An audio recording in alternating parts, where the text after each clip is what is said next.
And welcome back to the Way of Truth through Torah. And one of our big mouths here was stepped out of the room for a second. Hi, Grant. Great timing, Grant. Everything going okay? So we are back to study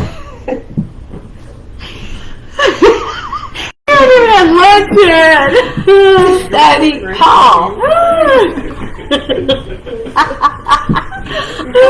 Guys, listen, today has been a day of joy, and it has been just amazing. I think y'all he's lifted so much in bringing our family together, and we're going to thank him right off the bat for the rain. Oh my goodness, the rains that he's given. I don't know about you guys anywhere else in the U.S.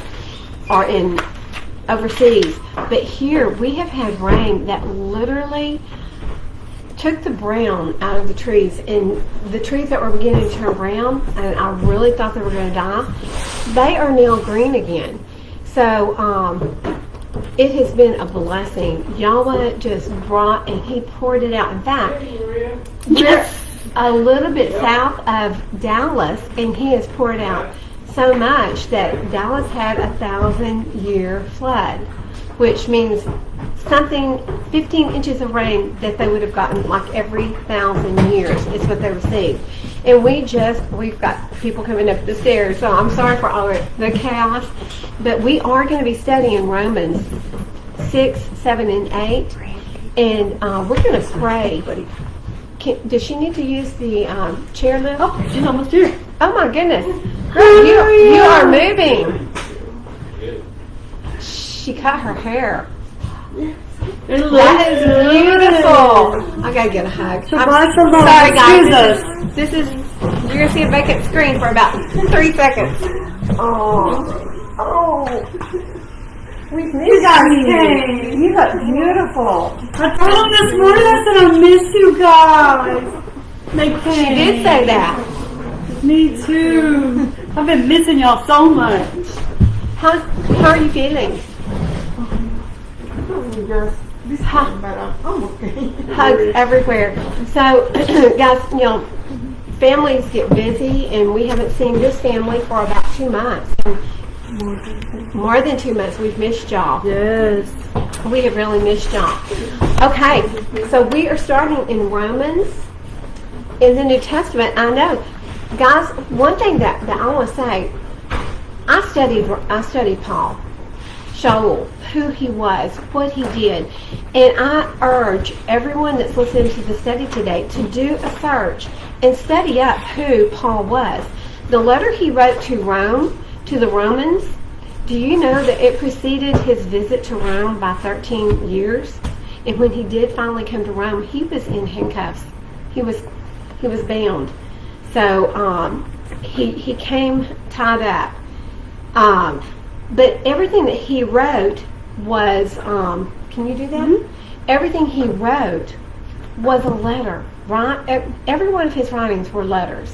They were either to the Romans, the Corinthians, the Galatians. So he wrote letters. We don't know what the other side of the letter said, but what we do know is that Paul, Shaul was his actual name, from Tarsus, followed the Torah, and he had the Torah memorized. He had to have the Torah memorized before he could even be part of Gamaliel's class. So the Torah is what he memorized, but when he went into Gamaliel's class, he was taught the Talmud, which was what? It's the Jewish law upon law upon law that they added to the Torah because they didn't want to break any of the commands, but they made it so rigid no one could keep them, and that's why Yahusha called them, what do you call the Pharisees? Hypocrites, whitewashed tombs, because they looked good on the outside, but there was nothing going on inside. They couldn't even keep the laws that they created. It was horrible. So we're getting into, I'm hearing voices in my head. So we're getting into Romans, and we're starting with 6. And guys, the last time we were here, we were doing 5. But what we're going to really be studying today is that we are overcomers through Yahusha, who gives us the strength and the power, and through his favor. And it's not grace. I want you to understand. His grace is giving us strength to walk out Torah. Okay? His favor is earned. We have to earn His favor by obedience. And through our obedience, He gives us favor. And we need to understand there's a big difference there. So we're going to go ahead and just start off in chapter 6. You ready? Yes, ma'am. So I'm going to be reading out of the scriptures, and I'm going to get Valerie to follow along as well out of the Complete Jewish Bible. And if you see something in there, I need you to just stop us. Because what I found in the Complete Jewish Bible is that it really explains a lot of things much better. It's such tiny writing. See, that's why I can't read it. I can't see it. Did you find it? 6-1. 6-1. That's right. That is right. Jerome, how are you? Oh, yum. Brought some, my mom made it, but it's iced coffee. Oh my goodness. I love iced coffee. I'm so ready. I like hot coffee. I like iced coffee. I like lukewarm coffee. Yes, how about the iced coffee? Yeah, everybody's running over there. Okay, we'll be right back. We'll be just briefly. No, I'm kidding. Another break. We took a break to hug Maria. Thank y'all for coming. I really wanted to see y'all. We just get a lot too. We did. Family. I won't break out until we are family. Got my brothers, sisters with me. I don't know how the rest of it goes. Okay. So good to see you. You look great. Oh, thank you. Malachi's here. So I'm going to catch up during the break. Okay, are we ready? So we're having tacos today. And Vicky's Spanish rice. She was like, "You're going to fix Spanish rice, right?" I said, "I've never made Spanish rice." She said, "You brought it?" And I said, "I don't know." Like, that wasn't me. I was like, maybe it was Bethany. Cilantro rice. I called it the wrong thing. She was like, "Don't be naming my rice." I'm giving my food. They always follow me, but I never touched it. Oh, come here, buddy. Get away. Come here. I'm sorry. No, it's okay. He just wants to smell you. Get under the table. Grant, call Malachi over there. Okay, come here. Okay, let's get started then. Go, buddy. Come here. One thing that you're going to see, and you're going to see it right off the bat when we start in chapter 6, is that Shaul was a rabbi. He was also a Pharisee. And when he argued, this is how he argued. So he's arguing a point. He's giving you all the points in 5. I want you to hear what he says. What then? Shall we say? Shall we continue in sin to let favor increase? Let it not be. How shall we who died to sin still live in it? Guys, when we come to Yahushua, what do we have? A transformed mind. And we're going to see here the old self dies and the new self lives, right? So he says, shall we continue to sin just so that Yahweh's favor can increase? No. He said, or do you not know that as many of us as were immersed into Messiah Yahushua were immersed into his death? We were therefore buried with him through immersion into death, that as Messiah was raised from the dead by the esteem of the Father, so also we should walk in newness of life. What does that sound like? Born again. We will be born again because we died to the old self. If you die to the old self, if you get rid of the old self and you have a brand new you, is everything you do, should everything look different? Yes. So the Torah transforms us. Yahushua is the Torah. He transforms us. And we're in verse 5. For if we have come to be grown together in the likeness of his death, we shall also be of the resurrection. Knowing this, that our old man, our evil inclinations, guys, and that's what we are. We're evil. Without Torah, we're evil. Our old man was impaled with him so that the body of sin might be rendered powerless to serve sin no longer. So we will no longer be slaves to what? Sin. And Valerie is a little bit, they just rushed her grandmother to the ER in Arkansas. And so she's a little bit preoccupied. So she's keeping up with all that. And friends. Are you friending? No, it was actually a verse for when you started talking about the Spirit. I wanted to make sure that We talked Do about it. because it's about kind of like the rebirth, so I wanted to find that. Did you verse. find it? Read it.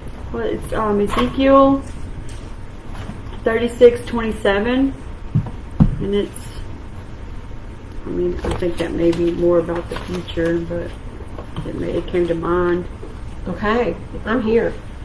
I don't know which version this is, but I will put my spirit within you and cause you to walk in my statutes, and you will keep my judgments and do them. Ooh, here it says, and I shall give you a new heart. That was 36, 26, 27? 27.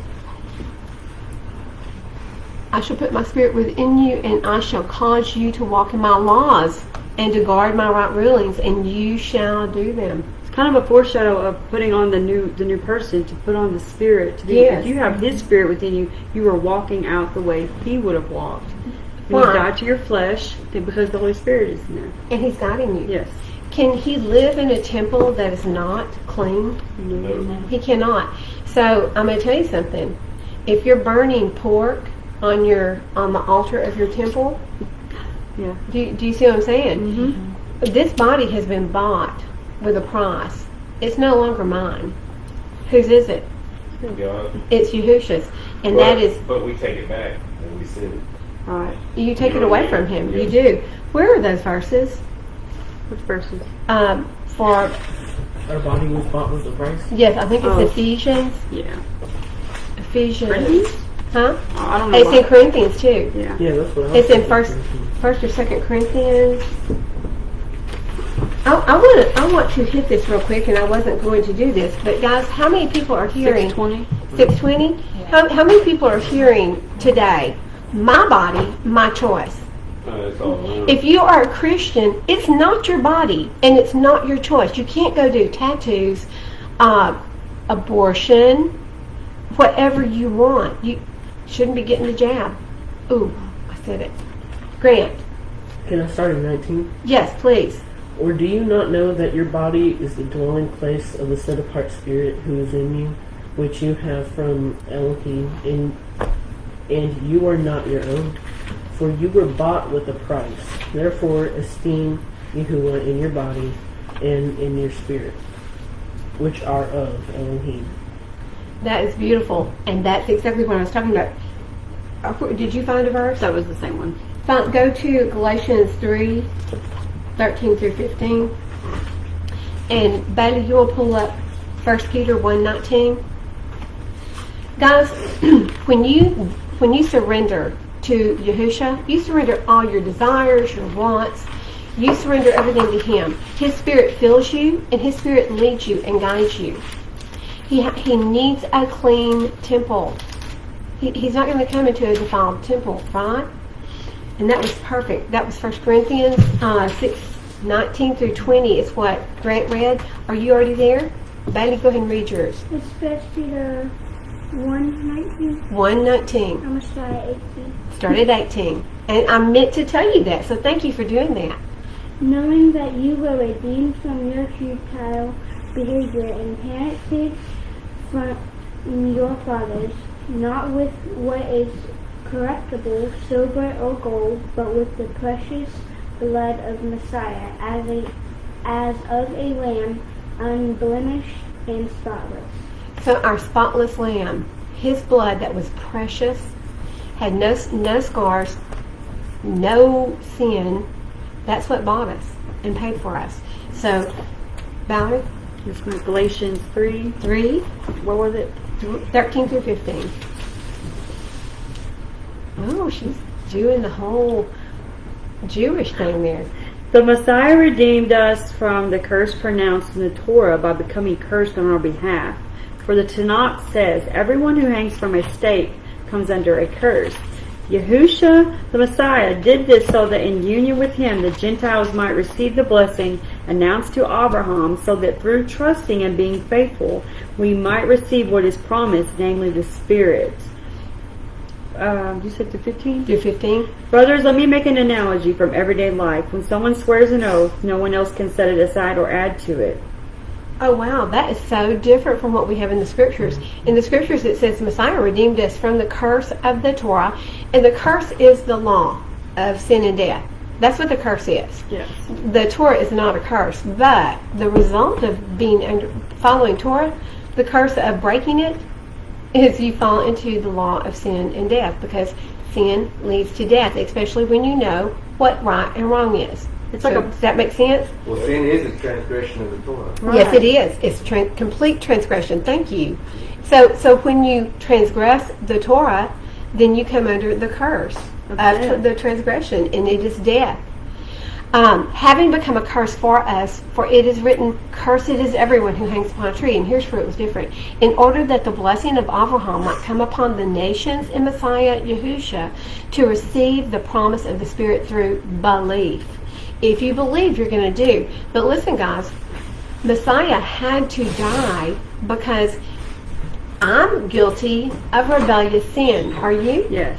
I believe. Is there anyone in the room who hasn't rebelliously, that's always been a tough word for me, been a rebel to sin against Yah's word? The flesh and the spirit are always at odds with each other. Mm-hmm. Always.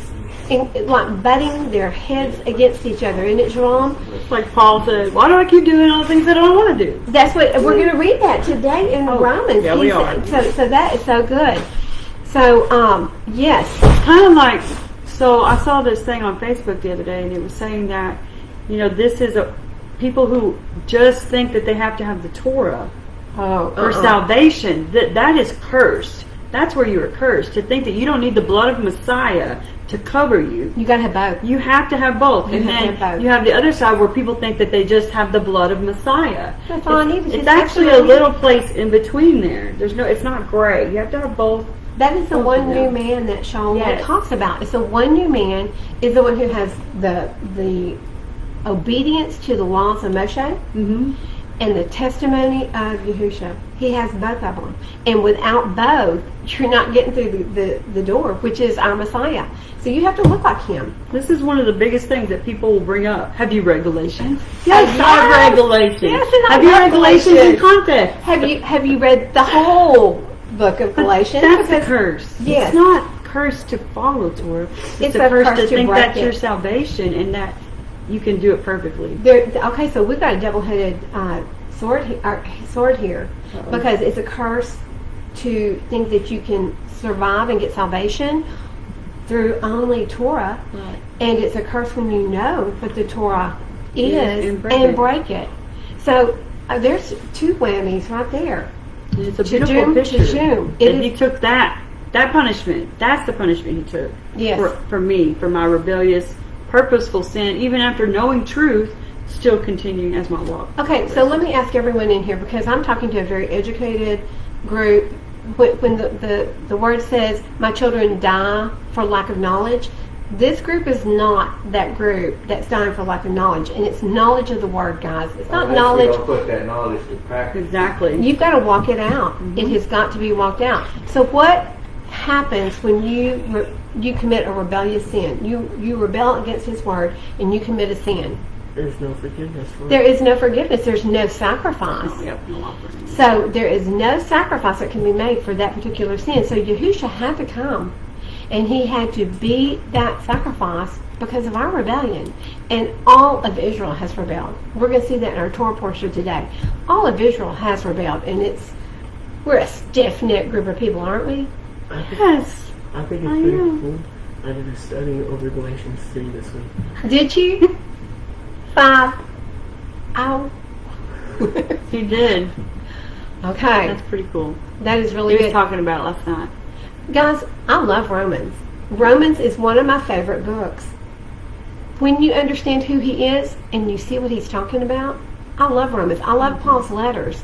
But you can't take sometimes you can't even take one chapter out of his letter, because if you take that one chapter, you're confused. Because I used to say, and this was many years ago, I was like, he said it was red, then he said it was blue, and then he goes, oy vey, it's purple. So I would be just going back and forth, because he will tell you one thing and then he'll turn around and say, let it not be.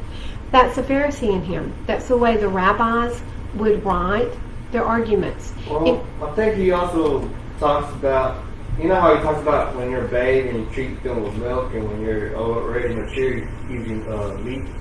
Well, he refers to different people in different letters. So some of them were drinking on milk, some of them were drinking on meat.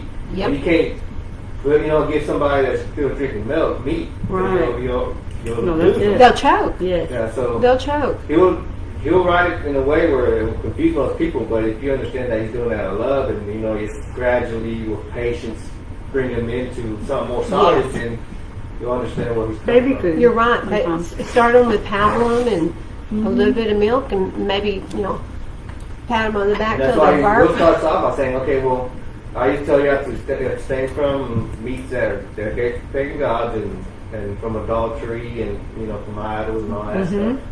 Yeah. And then he walks them. That was the baby steps. Mhm. Let me give you some easy steps to take first, and then we're going to get on to the more important. And then when you're pushing Equally. certain decisions, you're pushing harder stuff on people, that scares them off. So you got to do it slowly and gradually. Have them, get it where they're wanting it out of their heart. That's it. The circumcision is a sign of your covenant with Yah, and it comes from love of Him. And realistically, that's where our obedience to Torah comes from, is our love, because we're walking in spirit and we love Him. Okay, man, y'all are full of so much information. Okay, verse 8. And we're still in chapter 6. And if we died with Messiah, we believe that we shall also live with Him, knowing that Messiah, having been raised from the dead, dies no more. Death no longer rules over Him. For in that He died to sin once for all. But in that He lives to Elohim. So you also reckon yourselves to be dead indeed to sin, but alive to Elohim and Messiah Yahusha, our Master. Therefore do not let sin reign in your mortal body to obey in its desires. So our body, our flesh, that's what Shaul says, and that is exactly what you were referring to a while ago. This flesh wants things that Yahweh has said don't do.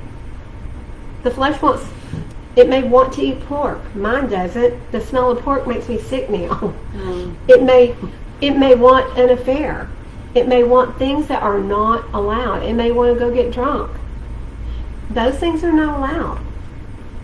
Our flesh causes us to sin. Therefore, do not let sin reign in your mortal body to obey it in its desires. Neither present your members as instruments of unrighteousness to sin, but present yourselves to Elohim as being alive from the dead, and your members as instruments of righteousness to Elohim. For sin shall not rule over you, for you are not under the law, but under favor.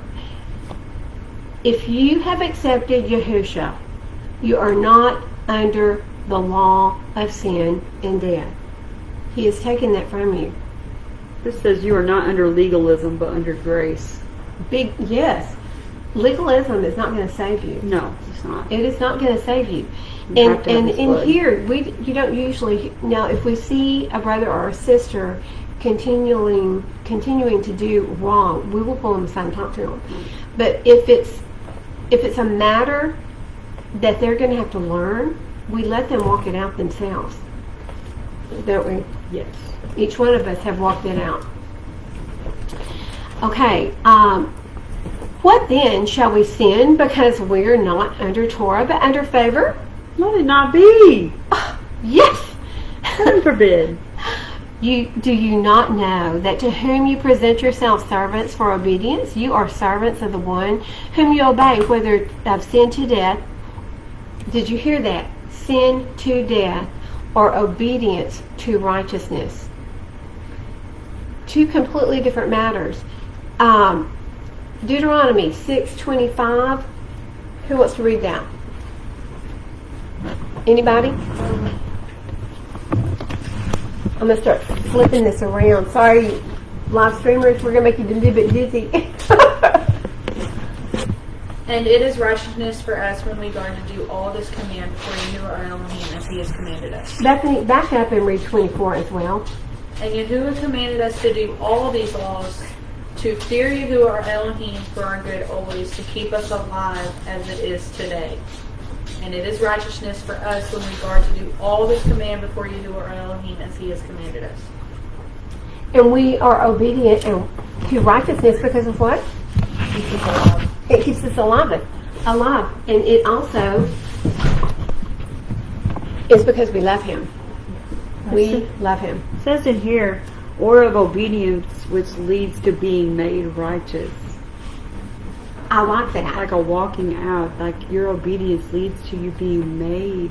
That's what Jerome was saying. We start with baby steps. We start with baby food. We start with milk. Some people are still on the bottle.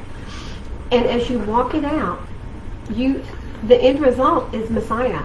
At first I would sneak down to Subway sometimes and eat pepperoni sandwiches. And I don't know why. Just rebellious. I remember thinking, I don't know if I could give up pepperoni.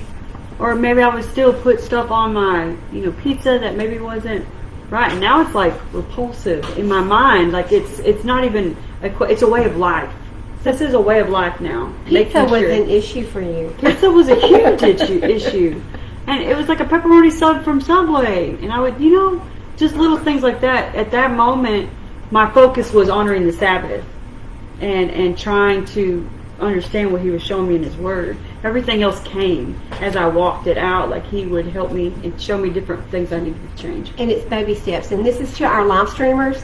Guys, there may be some of you out there, you don't know what we're about, but we are Torah observant, which the word Torah means the first 5 books of Scriptures: Genesis, Exodus, Leviticus, Numbers, and Deuteronomy. And in there are all the instructions, the laws, the right rulings that Yah has given us to live the perfect life. He tells you what's food, and we're going to go over that today in our Torah portion. But the Sabbath, which is today, which is the day we're honoring, is a sign between Him and His children.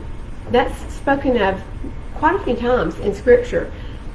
If it's a sign, don't you want that sign? I mean, this is an important sign.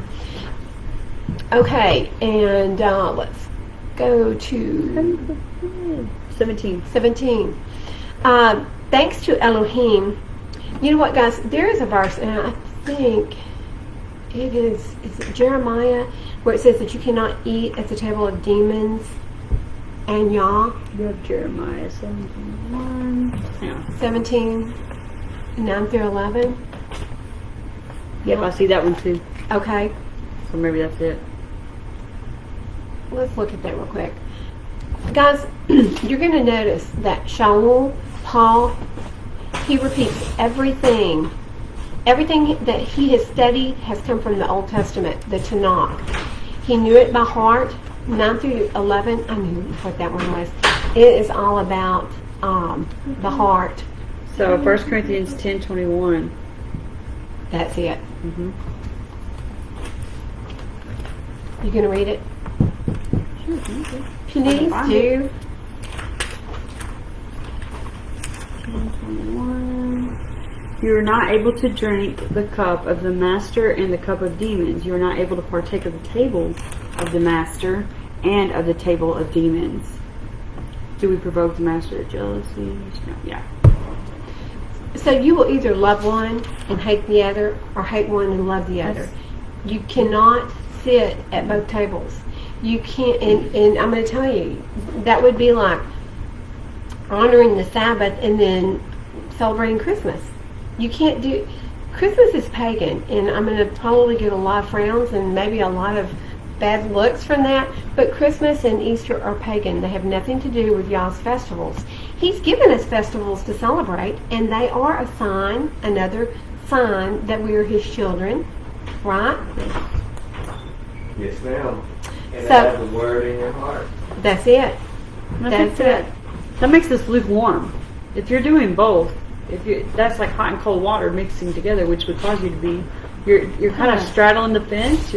Makes you want, Indecisive. Yes. He wants, you're not sure. Do I want to do this? I want to do both. Because I love the emotions from Christmas and Easter. I mean, that's what I hear from people. But wasn't I that don't. Messiah himself that said you can't serve two masters? Was that Yes. him? That was actually in one of Matthew, Mark, Luke, or John, but he actually said that you can't serve two masters, I think. Is that Matthew 6:24?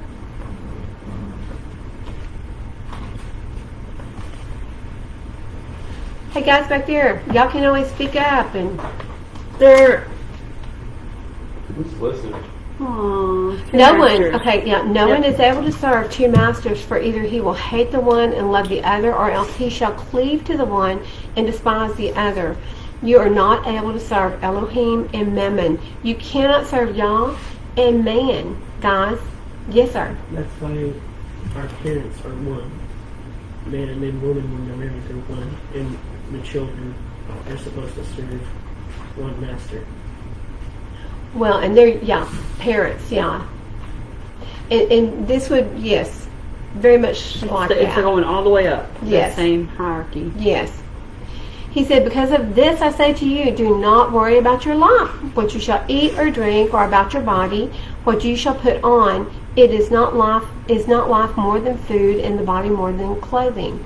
And, that kind of brings us to a point that today, we're hearing lots of people say stock up, get prepared just in case. But guys, I think this is different from that, because what did Joseph do when he knew famine was coming? He stocked up. He prepared and got everything ready. So there is a point where if all you're doing is worrying about what's for dinner, what are we going to have for breakfast, if that's your main concern, then you're not probably living out his rules You're not properly. trusting him. That's right. It's like Solomon also teaches us how with the ants, they prepare for the seasons. They do. Would that be the same? We do have to be the same. I like that. I like that comparison. Is that in Kings? I'm not sure whether it's a song, probably what, but I really don't. No, that is good though. That is exactly what it is. Okay. 18. I think it's where we are. Yeah. And having been set free from sin, you became servants of righteousness. I speak as a man because of the weakness of your flesh. For even as you did present your members as servants of uncleanness and of lawlessness, resulting in lawlessness, so now present your members as servants of righteousness, resulting in set apartness. Guys, does any of this sound like he's saying go ahead and live life however you want? Keep on sinning, keep on living lawlessly? No, he said do not present your members as servants of unlawfulness or lawlessness. And lawlessness is anything to do without the Torah. If you're going, anything you do against Torah is lawlessness, right? And he tells us that we should be set apart. Serve Yah. This says, so now offer your various parts as slaves to righteousness, which leads to being made holy, set apart for God. Obedience leads to righteousness and being set apart. That's really cool. Always, always, always. That's one thing I really love about David Stern on the Complete Jewish Bible. He seems to have a bead on Paul. Shaul, he understands what Paul's saying, and he really interprets it really well. Okay, in verse 20, for when you were servants of sin, you were free from righteousness. You didn't have righteousness. If you were serving sin, you did not have righteousness. There was nothing about you that was righteous. What fruit, therefore, were you having then, over which you are now ashamed? See, the fruit from being sinful created bad fruit. For the end thereof is death. But now, having been set free from sin and having become servants of Elohim, you have your fruit resulting in set apartness, which is what you just read out of the Complete Jewish Bible, that our obedience leads to righteousness, which leads to set apartness. In the end, everlasting life. If you want eternal life, if you want life everlasting, salvation, you don't, listen, salvation is not awarded until you get to the door and Yahushua says, well done, my good and faithful servants. Okay, the wages of sin is death, but the favorable gift of Elohim is everlasting life in Messiah Yahushua, our Master. Jerome, would you read 2 Peter 2:20 through 22? Should I read this one right quick? Sure, I would love for you to. It's Proverbs 30:24-28. Okay. There are four matters which are little on earth, but they are exceedingly wise. The ants are people not strong, yet they prepare their food in the summer. The rock badgers are weak folk, yet they make their homes in the crags. The locusts have no sovereign, yet they all go out in formation. A spider takes hold with two hands and is in sovereign sovereign palaces. So just, finding wisdom in all these animals and how they can, even in their adversity, in their small stature or whatever, they can make everything work. If we would watch what Yah has created, we would learn a lot, wouldn't we? Mm-hmm. What proverb was that? So it's Proverbs 30, 24 to 28. Okay, thank you very much. That was good. And now, would you read 2 Peter 2, 20 through 22?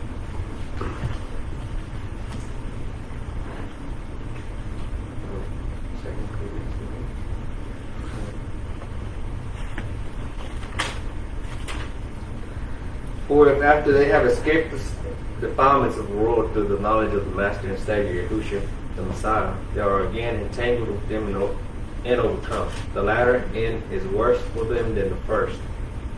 For it would have been better for them not to have known the way of righteousness than having known it, to turn from their set apart command, delivered unto them.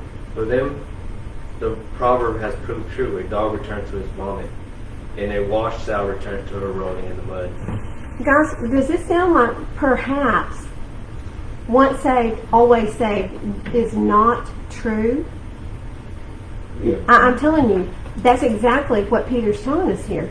If you know what truth is and you turn away from it, your end is going to be way worse than it was in the beginning. Thank you for reading that. Okay, 7:1. Or do you not know, brothers, for speak to those knowing the Torah, that the Torah rules over a man as long as he lives. Yeah, over in 10, he actually says, in 10 he says, That's a pretty cool shirt. Thanks. she's got some really cool shirts. Find them on Facebook. It's not 10. My friends are all in Etsy, I think, with a bunch of different, with the Hebrew words, with the scriptures with it. Okay, over in 10, it is 10.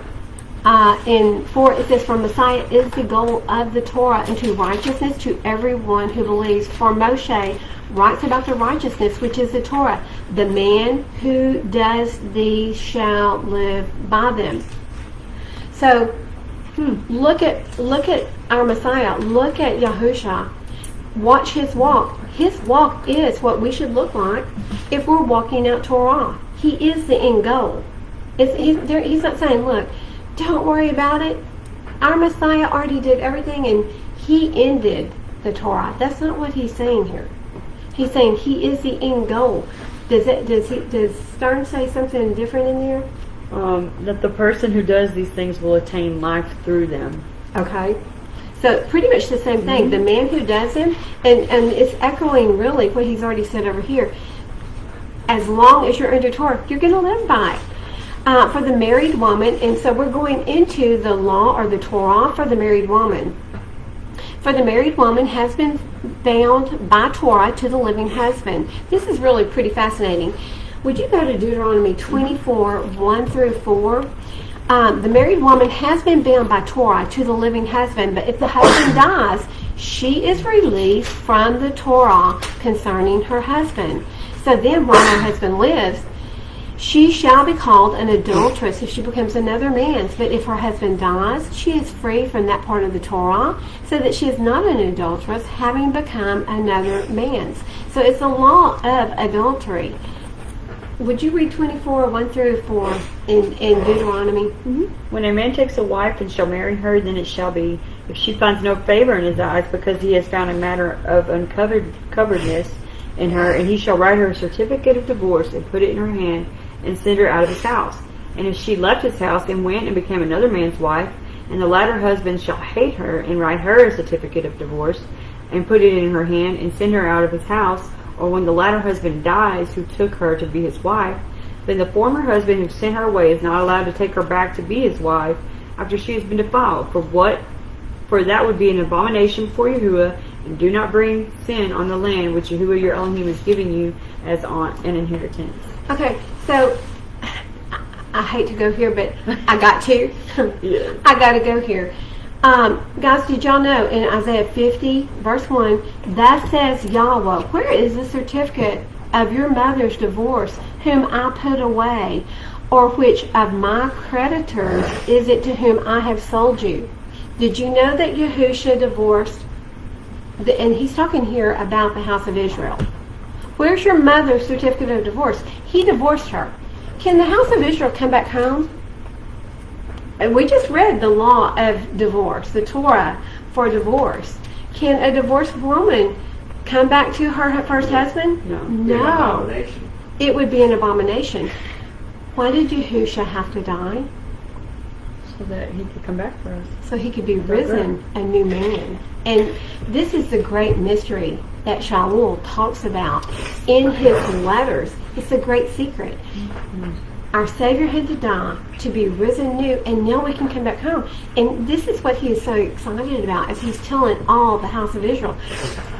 This is great news. You get to come back home now because Yahusha told him, hey, I've divorced you, but I'm going to take you back. And so the great mystery was the house of Israel had been scattered to the four corners of the world. It's in the book of Hosea. Yeah, it's also in the book of Hosea. It sure is. I was thinking about going there. You want to go there? Isn't it in Jeremiah too? I don't know if it's in Jeremiah. It may be. It could be. I'm not saying it's not. Yeah. But he that's two witnesses that he divorced the house of Israel. Now he didn't divorce the house of Yehuda. The house of Judah, he did not divorce, but he did divorce the house of Israel. And they were sent to the four corners of the earth. But he says, I'm going to call you home. I'm going to whistle and call you back home. Valerie found that today. I'm a whistler myself. So he's going to whistle us back, and we're going to come back home, and he's going to make the way. The mountains are going to be flattened, and the valleys are going to be brought up, and it's going to be level ground that we're walking in as we return to the promised land. Isn't that beautiful? But that is one of the reasons that he had to die. And I'm going to keep going because Jerome is looking up that verse right now. And we're in 7:4 of Romans, and when you find it, just give me a shout. So my brothers, you also were put to death to the Torah through the body of Messiah, for you to become another's, the one who was raised from the dead. Oh, the one who was raised from the dead. You were originally his, but he died because he divorced you. He died, and he'd been raised from the dead, that we should bear fruit to Elohim. There it is. For when we were in the flesh, the passions of sin through the Torah were working in our members to bear fruit to death. But now we have been released from the Torah, having died to what we've been. Listen, you have to understand, we have been released from the law of sin and death, not the Torah. But Torah means law, it means instructions. So they kind of replaced all of the words that said law or instructions with Torah in here. But now we have been released from, I'm going to reread this. We've been released from the law of sin and death, having died to what we were held by, so that we should serve in newness of spirit and not in oldness of letter. We walk in the Spirit, guys. The Torah is within us. It's the very fabric that we're made of. When you're walking out Torah, you're walking it out because you love Him. And it's in your heart to do what our Father wants. And Deuteronomy 10 tells us exactly what He wants. Listen, this is what He tells us. I hear people go, what does our Father want? What does God want of me? In Deuteronomy 10:12, it says, and now Israel. And listen, everyone is Israel. If you choose to follow Him, you're going to have to be Israel, because there's no Gentile gate into the kingdom. And now Yisrael, what is Yahweh, your Elohim, asking of you? But to fear Yahweh, your Elohim, to walk in all of His ways, and to love Him and to serve Him, your Elohim, with all of your heart, with all your being, to guard the commands of Yahweh and His laws which I command you today, for your good. He's not saying because I hate you, you're going to have to love me, you're going to have to be obedient to me. He's saying because this is going to be good for you. See, the heavens and the earth belongs to Yahweh, your Elohim, also the earth and all that is in it. Yeah. Okay. Kind Okay. of like when I read that verse, I kind of think about how the Torah, following the Torah, reveals the sin of my flesh, because of the Torah identifying that. That's kind of what I see in that. I don't really see that he's saying that you can't not to live by the Torah. Released from the aspect of the Torah because we've died to that which had us in our clutches. It reveals our sin. Yes. It shows your sin. Without it, you don't know what Yes. right and wrong is. It does reveal our sin, but we are released from the law of sin and death Yes. when we become the new man or Yes. woman. I know a lot of We're people new. take that right there and twist it, and it's just a weird word. It's got one little You can't take one verse out of Shaul's writings no, and make doctrine out of it, and they have. because he's talking about 'Cause look what he says your right flesh right there. But look what he says next. He says, "But now we have been released from the Torah, the law of sin and death, having died to what we were held by, so that we should serve in newness of spirit and not in oldness of letter. What then shall we say? Is the Torah sin?" Let it not be. My bad. Yeah. I saw coffee. Yeah, she thought coffee, and I was like, "Did you get my cup of coffee?" No. Our little coffee maker, our barista, is that what it's called, a barista? Yeah. Our little barista over here. Is the sin, is the Torah sin? Let it not be. However, I did not know sin except through the Torah, for also the covetousness. I knew not if the Torah had not said, "You shall not covet." Guys, he is repeating Shemuel. He's repeating the law, Exodus 20:17, which we are still under. Okay, verse 8. "But sin, having taken the occasion through the command, did work in me all sorts of covetousness, for apart from Torah, sin is dead." So are you. If you're apart from Torah and you are living an unrighteous life, you too are dead. So Spirit's dead. your spirit's dead, you're dead, you're destined for Yeah. Sheol. And guys, this afternoon we're going to do a very brief study on the primrose path to death. And I'm going to make it very short, but this is heavy on my heart today. Okay, kidding. and I was alive upon. They're laughing because they don't think I can do anything short. So, to the corner with you. "And I was alive apart from the Torah once, but when the command came, the sin revived, and I died." Because we die to the flesh. "And the command which was to result in life, this I found to result in death." So to live, we have to die. To live to Yah, we have to die to self. When you come to the knowledge of His truth and understanding, you realize that the purpose of your life is completely changed. Thank you, Your life sweetheart. isn't your own anymore. The things, the goals, the mindsets, everything that you wanted to do before is gone, and you realize at this moment what your whole creation is about: Isn't to it- serve Him, to serve others. Yes. So you put all that to death. Once the commandment comes before you, you die right then to yourself. Isn't it amazing Yes. how all your plans, you may have Yes. a whole list of to-dos for your life, a bucket list. You probably have everybody's got a bucket list. I want to do all these things before I die. You come into a life with Yahusha, and that bucket list, you're like, I don't remember what's on that bucket list. I had a bucket list at one time, but I don't remember anything that was on it. That's why all the apostles please dropped do. everything. They dropped everything that they had planned and just followed Him. And it's a beautiful picture of what He expects us to do out of love. That is beautiful. Peter dropped his father's family business. He's like, "Bye, Dad." Yeah, I have to go do what He's calling me to do now. You know? And he, the one calling him, was so considered a rebel at that time. He was a rebel. He was against the Pharisees. Wonder why. You know? "For sin, having taken the occasion," I'm in 11, "through the command deceived me, and through it killed me." So the Torah truly is set apart. Here it is in a nutshell. Paul says, so the Torah truly is set apart, and the command set apart and righteous and good. He just sums it up. The Torah is good. It's righteous. It's set apart. And if you follow it, you're going to be set apart, righteous and good. "Therefore, has that which is good become death to me?" Heaven forbid! In mine it says, let it not be. But the sin, that sin might be manifest, was working death in me through what is good, so that sin through the command might become an exceedingly great sinner. For we know that the Torah is spiritual, but I am fleshly, sold under sin. So Torah is spiritual. We walk it out in the Spirit. Only His Spirit, only His guidance, only His favor and grace will allow you to walk it out. Guys, that's the only way you can do it. You can't do it on your own works. That won't work. For what I work, I know not.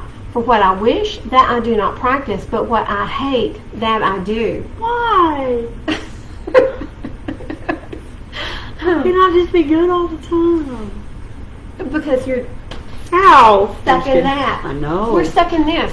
Because we're stuck in this, we have all these desires that are not of Yah. And that's where grace comes in. That is where His grace. That is a beautiful picture of His grace. That's it.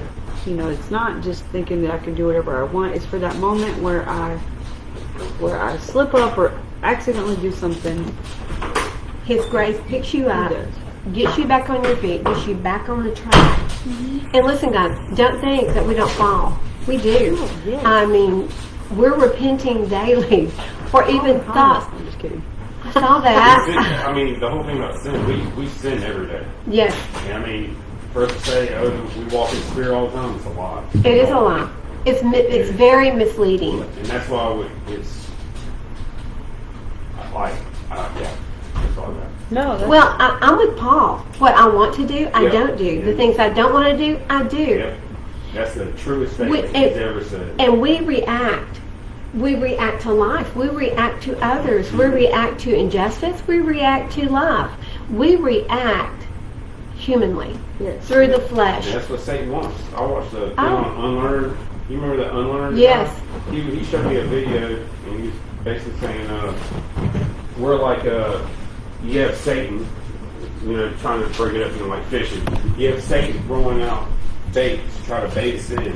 What we desire in our hearts, like if we don't desire, like say if I'm looking at a phone, I have a problem with lust. If I see somebody like a woman on there, I'll have a lustful thought. Yes. But he'll bait us for what we want in our hearts, what we desire in our flesh. And that's the things we got to watch out for. Guys, what is Satan's goal? What is his ultimate Bring goal? him down right where we're with him. It is his. Yeah. Yeah, He won't wants. be alone. You know what he thinks, and I love the way the first book of Adam and Eve puts it. He thinks that if he can get everyone to fall and fail and become unrighteous, he thinks that Yahweh will go, oh, Lucifer, you're the only one left. I want you back. But we've already seen that he's destined for where? Well, The fire. yeah. He will be tossed into the fire. Oh, look, my seat's empty over here. Okay, but if I do what I do not wish, I agree with the Torah that it is good. So what he wishes to do is to sin. Yeah. It's our nature. And now it is no longer I that work it, but the sin dwelling in me. For I know that in me, that is in my flesh, dwells no good. For to wish is present with me, but to work the good I do not find. For the good that I wish to do, I do not do, but the evil I do not wish to do, this I practice. And so, guys, what we're telling you is that we're stuck in this flesh. We are stuck in this flesh until our Savior comes back and gets rid of this stuff. Yeah, Grant's over there going, ooh, wait till you get older and it's saggy. But we Maria have a doesn't choice. know that yet either, huh? But we have a choice to how we're going to walk it out, live it out. We have to choose. Yeah. And we better choose life. Yeah. Choose life. That's what Moshe says in Deuteronomy 30. I set before you today life and good and death and evil. Choose life and live. That is Yah's will, is that we live and not die. Okay. Okay, I think I've read this, but he's going back and forth so much, I'm not sure. And if I do, I'm in verse 20. If I do that which I do not wish, it is no longer I who work it, but the sin dwelling in me. I find therefore this law, that when I wish to do good, that evil is present with me. Hasatan does not want us to do anything good. He wants nothing but bad. And listen, if he's not testing you and trying you, if Hasatan is not putting his long, wiry fingers into your life and trying to mess things up, you probably are not working out the Torah. You might not be a little. You might not be filled with the I Spirit. get tested every day. It is a constant battle, isn't it? I get tired. The battles become easier. Sometimes they become bigger. Well, even if your heart's not in the right place and you're always siding with the wrong, you notice that something ain't right, you know? Yes. And you wake up out of that. Yes. Yes. It is an awakening, and that is. Did we start our class today without praying? We prayed before. We did pray before, but our prayer has been that Yahweh will begin waking up His children. He has to call everyone to this walk. We can't. I saw something this morning. You can't beg people to get on the ark. Yeah. But you keep building it and telling them that the end is coming, and they get to make a choice. But we can't force them to. We can't drag them onto this walk. We can pray. And we can keep walking the walk out and let them know the end is coming. The end is near. And I do believe it is. And now, I'm not saying that it's next year or 6 years, but it could be 50 or 60. But I believe that it is, well, obviously, we're closer now than we've ever been. Tomorrow will be even closer. So each day that goes by, listen, when Shaul was walking, when the apostles were walking, they thought it would be any day. Bless their hearts. So it's been 2,000 years since then. So they thought and expected it to be very soon. That's how we should be too. We should. It could be tomorrow. It could be within seconds. Yes. But it could also be 2,000 years from now. I know. And I was going to say, I pray for it to come quickly, but I'm not ready. None of us are ready. Listen, we are not ready for the judgment seat, because when He opens that book, my face is going to turn red from shame. My face will be red. We will all just, I will want, oh, please just toss that away. Please, just, can you erase this disc? Because of the things that our past has been full of. Sometimes I'm so sad, heartbroken, and angry with myself. I go, I don't care if, it ends tomorrow. I just want it to end. All the suffering, all the misery. I don't care if I get consumed. I just want it to all stop, But then I think, wow, He's giving me that other opportunity. Yes. Fight and keep running. Endure. Endure. That's what Valerie was saying this morning. We have to endure. Yes, sir, Grant. Bethany likes to say we should always walk on eggshells. You Oh, I know. Somebody says that we should walk as if walking on eggshells. But that's true, we should. Yes. I agree with what you said. Walk softly. That was like that verse in Enoch I was reading this morning, and when he was faced with him, he said, there was a great trembling that came upon me, terror seized me, my loins were bowed down and loosened, and my mind was dissolved, and I fell on my face. That's where that's where I was. Like, that is when you're talking about the judgment, that's kind of what I picture when I read that, and that's why I guess he brought that endurance into my mind. The violence and the stuff that was going on around him was probably unlike anything we could even imagine. We can't begin to imagine. What we picture as endurance, and Valerie and I were talking about this before class today, what we picture as endurance is so piddly. Yeah, When we look at, no. I mean, this is like the things we go We've through. got it so easy. So horrible it's not. Yeah. Oh, my car broke down. But Yeah. you've got a car. Yeah. And obviously you've got the money to put fuel in it.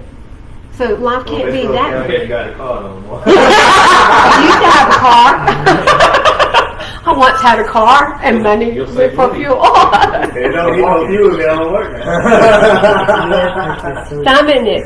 Like it's so dramatic that when Who are you calling dramatic? we're enslaved in slavery, compare it to that.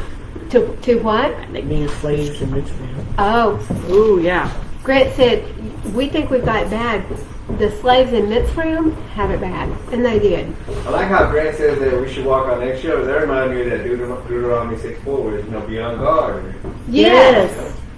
Yes. Always, Exactly. always have your armor on. That's right. Be prepared. You know, we listened to a beautiful song this morning. Just right now, Arise by. Devoted to Yah. I'm going to tell you something. Have Very you heard good. that? I Joel? actually put it in here 2 years ago. No, you didn't. I love that song.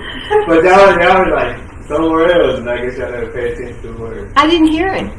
So we played it last week, but I was getting everything ready for the class. And so when it played today, I was like, oh my goodness.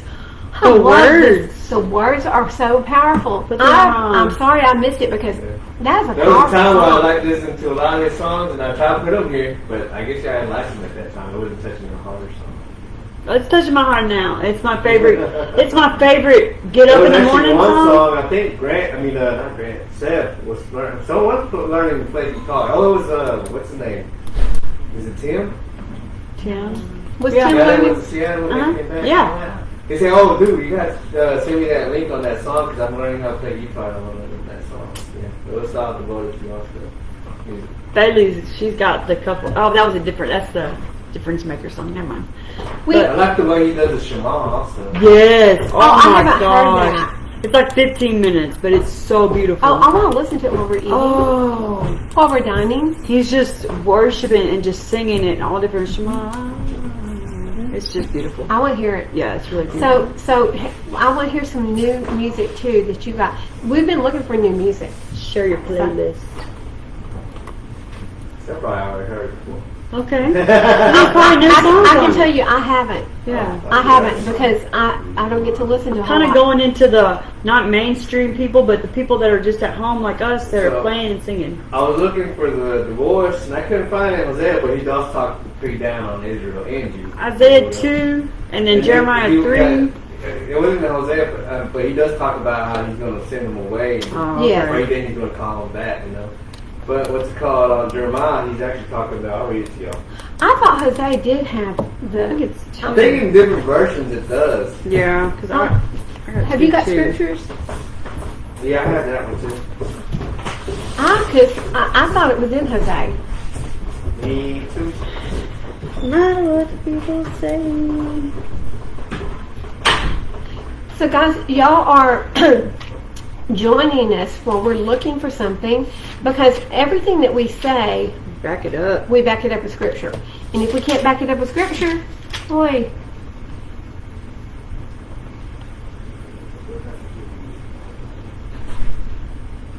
Here, it's in 2.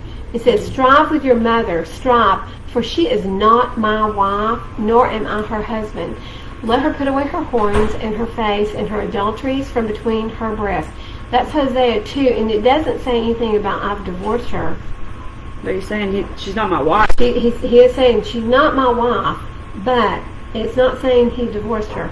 But Isaiah 50 verse 1 does say, I divorced her and I gave her a certificate of divorce. So Jeremiah 3:8 does too. Jeremiah 3:8. Oh, I want to put that down. And I saw that for all the causes for which backsliding Israel had committed adultery, I put her away and given her a certificate of divorce. Yet her treacherous sister Yehuda did not fear. Yeah. Oh, but sorry, He talked worse about you. Yes. Yes. But we committed whoring too. Ezekiel, what was that? Jeremiah 3:8. Wait, Jeremiah 3. 8. I read it all the way to the Oh, yeah, I've got Jeremiah 3, 6 through 8, so I didn't. Nah. You already Okay. knew it. I already knew that. And I didn't know But that I Isaiah didn't- 50. I didn't really know. But that definitely refreshed our memory because he even talked about how Yehuda even went worse. Your sister Yehuda, she did worse. She saw what happened to her, to Israel, and she still did worse. But he didn't divorce her. Isn't it crazy? He didn't divorce her. Well, if she committed adultery and went hard, he had to. He didn't. He never gave her a divorce certificate, and that's part. So you can forgive. You can forgive. and not divorced. But it's up to the man. She's given him Wouldn't legal. that be an abomination?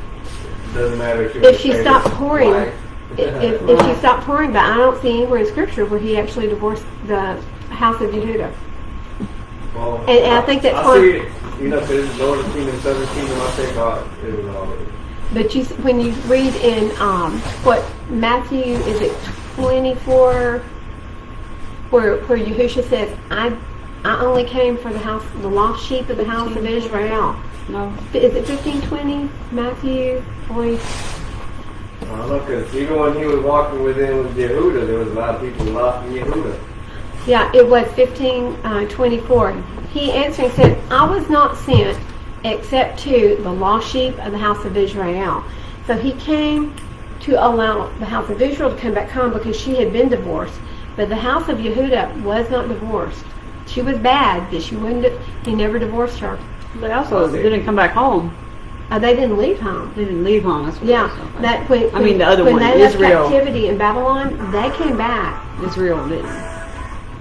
I like that I song. was listening to a study of this other guy who was saying that Israel's still Israel. Like, we say that, she's lost, which, I mean, most people, you really put in perspective, she is lost, you can't tell, like, Yehuda will tell you that. She didn't know who she is. But everybody is going to tell you, I'm from the tribe of Reuben, so I think they are lost, but yet, there's a lot of people within Yehuda who don't know if they're all part of it. I think there are a lot of people who think they're Yehuda and they're not. I think, but the whole point is, it doesn't even matter. Because just like Ruth, even though you're not even of the bloodline, Ruth was Moabite. She wasn't past 10 generations, and Yahweh had said there will not be one Moabite that comes into the synagogue before 10 generations has gone by. She wasn't in that 10 generation food. I don't know. I was thinking I smelled it. Okay, I'm getting back to reading. Okay. Hey, in this, it kind of reads a little bit different about where he's going back and forth. Okay. Can we read it? Yes, please. He says, For I don't do the good I want. Instead, the evil that I don't want is what I do. But if I'm doing what the real me doesn't want, it is no longer the real me doing it, but the sin housed inside me. So I find it to be the rule, a kind of perverse Torah, that although I want to do what is good, evil is right there with me. For my inner self, I completely agree with God's Torah. But in my various parts, I see a different Torah. One that battles with the Torah in my mind and makes me a prisoner of sin's Torah, which is operating in my various parts.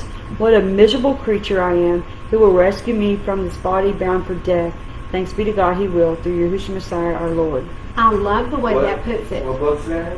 It's the complete Jewish Bible. Bible. The book, is it like in Romans? It's Romans. Romans 7? So David Stern wrote this, and he and probably a group of people, but in his interpretation of Romans, it just brings it down to a place where you can read it and actually comprehend it. I like it. I just like the way that was said. Yeah. It's like he knew in his mind that Abba's law, his Torah was right, but there was another Torah inside of himself, another something that was pulling him that was not what his mind was trying to say. Yes. And when I talk to people who don't understand how to differentiate between the two, I tell them, okay, well, the law, man, it's pretty much the law of the jungle, you know?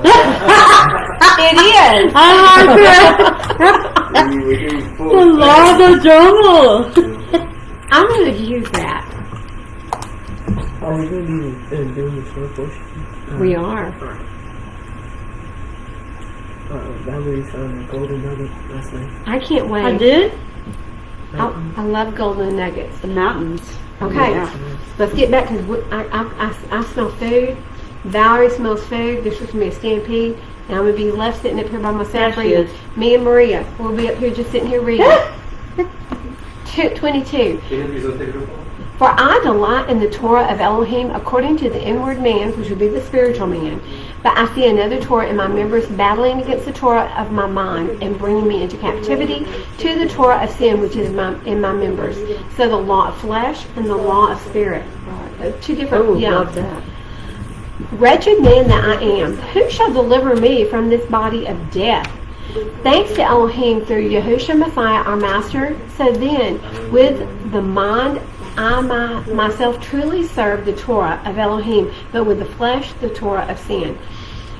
8:1. There is then, and 8 is the last chapter we're going through. There is then no condemnation to those who are in Messiah Yahushua, who do not walk according to the flesh, but according to the Spirit. He just said, you cannot walk, there's no condemnation if you're walking according to Torah.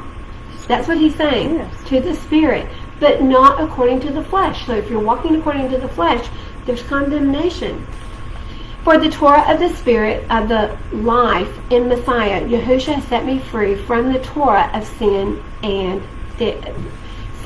of death. Here he's putting it in a nutshell, and he's telling you, this is the law he's freed me from, the law of sin and death, not the Torah. For the Torah being powerless in that it was weak through the flesh, Elohim having sent his own Son in the likeness of flesh of sin, and concerning sin, condemned sin in the flesh, so that the righteousness of the Torah should be completed in us who do not walk according to the flesh, but according to the Spirit.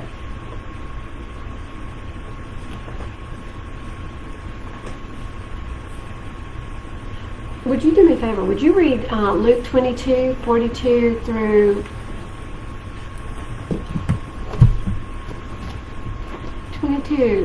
42 through, I think, 44. And Maria, you want to read? Okay. Matthew, wait, you're looking at Matthew? I'm in Luke. You're in Luke. Matthew 26:38 through 39. And Bailey, you will read John 7:1 through 7. Okay. Luke 22, verse 22, you said? 26. Oh, 26. Oh, no, 22, verse 42 through 44. And he withdrew from them about a stone's throw, and falling on his knees, he was praying, saying, Father, if it be your counsel, remove this cup from me. Yet not my desire, but let yours be done. And there appeared a messenger from heaven to him, strengthening him. And being in agony, he was praying more earnestly. And his sweat became like great drops of blood falling down to the ground. And rising up from prayer and coming to his child once he found them sleeping with grief.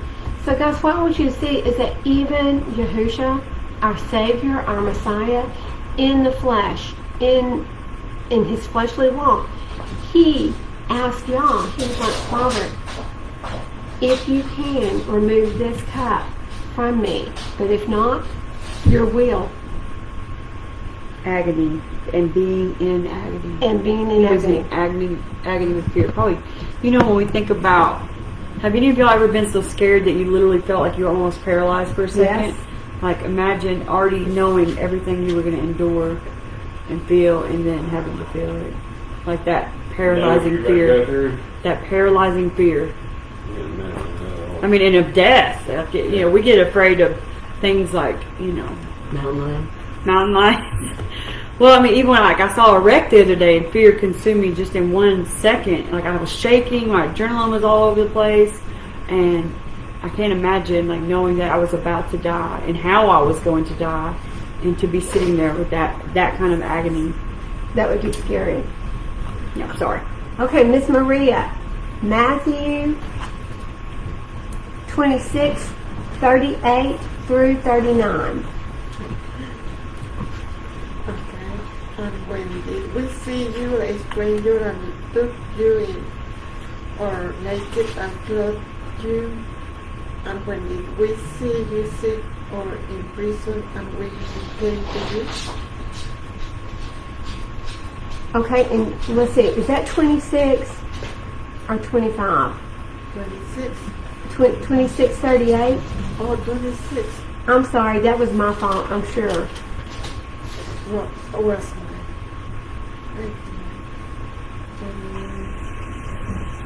48 and 39. Okay. Then he said to them, my being is exceedingly great, and even to death, stay here and watch with me.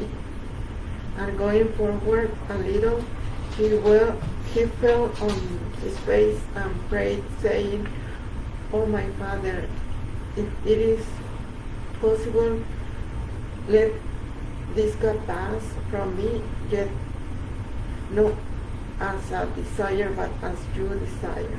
That is a very hard prayer.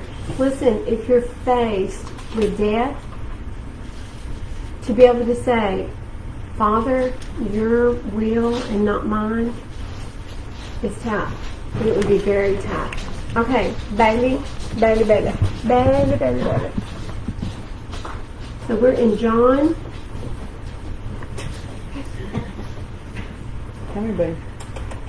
Oh. Come here. Okay, we're in John 7, 1 through 7. And after this, Yeshua was walking in Galilee, for he did not wish to walk in Yehuda, because the Yehudim were seeking to kill him, and the festival of the Yehudim was near the festival of Sukkot. So his brothers said to him, "Get away from here and go into Yehuda, so that your top ones also see the works that you are doing. For no one acts in secret while he himself seeks to be known openly. If you do these works, show yourself to the world." For even his brothers did not believe in him. Yeshua therefore said to them, "My time has not yet come, but your time is always ready. It is impossible for the world to hate you, but it hates me, because I hear witness of it, and its works are wicked." And he ends up actually going to the festival, knowing that they were trying to kill him. Knowing that his brother kind of wished that he would. It sounded like his brother was like, "Yeah, why don't you go ahead and do all this stuff out in public?" Oops, what's that mean? What does that mean? Low FPS. No frames per second. Is that bad? It means that it's like, Ooh.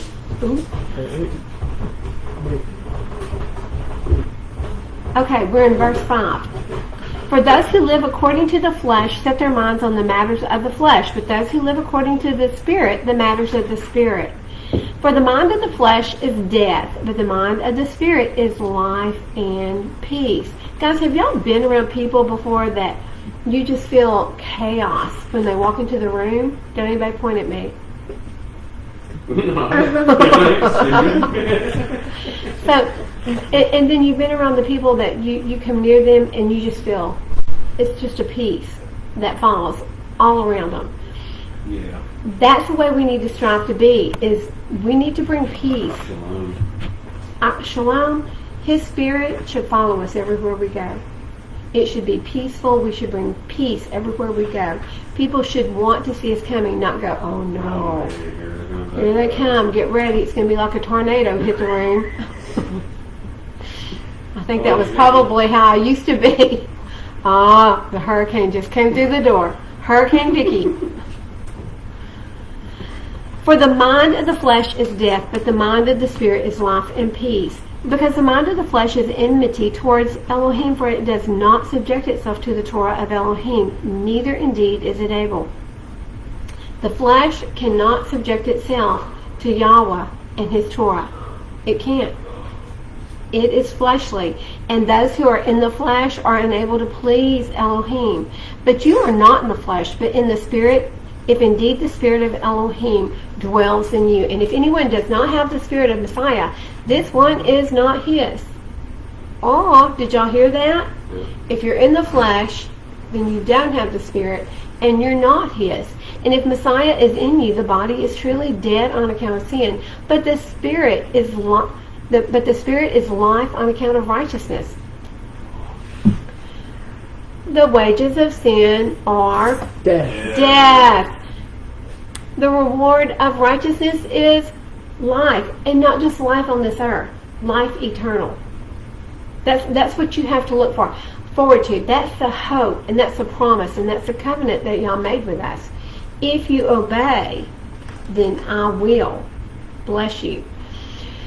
And if the spirit of him who raised Yahusha from the dead dwells in you, he raised Messiah from the dead shall also give life to your mortal bodies through his spirit dwelling in you. So that, brothers, we are not debtors to the flesh, to live according to the flesh. For if you live according to the flesh, you are going to die. But if by the Spirit you put to death the deeds of the body, you shall live. Guys, how can anybody read this and think that they can go on living however they want without obedience to his commands? I don't know how. I mean, nowhere in here, nowhere in Paul's works does it say Yahushua already did everything, you can live however you want. It doesn't say that. For as many as are led by the Spirit of Elohim, these are the sons of Elohim. For you did not receive the spirit of bondage again to fear, but you received the spirit of adoption, by whom we cry out, Abba, Father. So we are to be as sons. Servant doesn't stay in the house forever, but the sons do. Do you know that? The Spirit himself bears witness with our spirit that we are children of Elohim. Ezekiel 47:21 through 23. Seth, would you pull that up? 47, 41 through 47:21 through 23. The Spirit himself bears witness with our spirit that we are children of Elohim, and if children, we are also heirs, truly heirs of Elohim, and co-heirs with Messiah. If indeed we suffer with him, in order that we also be exalted together. Ezekiel 47:21 through 23. I wasn't yelling at you. No, it's okay. I interrupted. I apologize. And you shall divide this land among yourselves according to the tribes of Israel. And it shall be that you divide it by lot and inheritance for yourselves, and for the sojourners who sojourn in the midst. Wait, for who? For Israel and who else? The sojourners are for yourselves. The strangers? No, the strangers, sojourners, yeah. The strangers. Guys, this is one of my favorite verses. So, this is his promise to his children. You don't have to be born Israel. If you are sojourning, if you are living, if you are walking as Israel walks, guess what? Now keep on reading and stop yawning. No, Sojourners who sojourn in your midst and who bear children among you, and they shall be to you as a native born among the children of Israel. With you they have an inheritance in the midst of their tribes of Israel. And it shall be that in whatever tribe the sojourners, there you give him his inheritance, declares the Master Yahuwah. Did y'all hear that?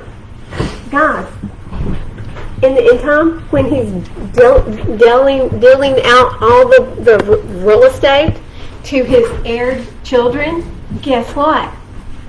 If you choose to be Israel, as Ruth chose to be Israel, where you go, I go, your people are my people, your God is my God, where you die, I die. That's what Ruth told Naomi.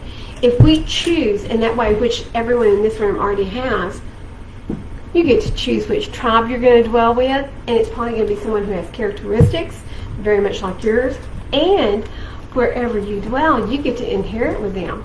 Is that not amazing? We comment about this the 6 on 6.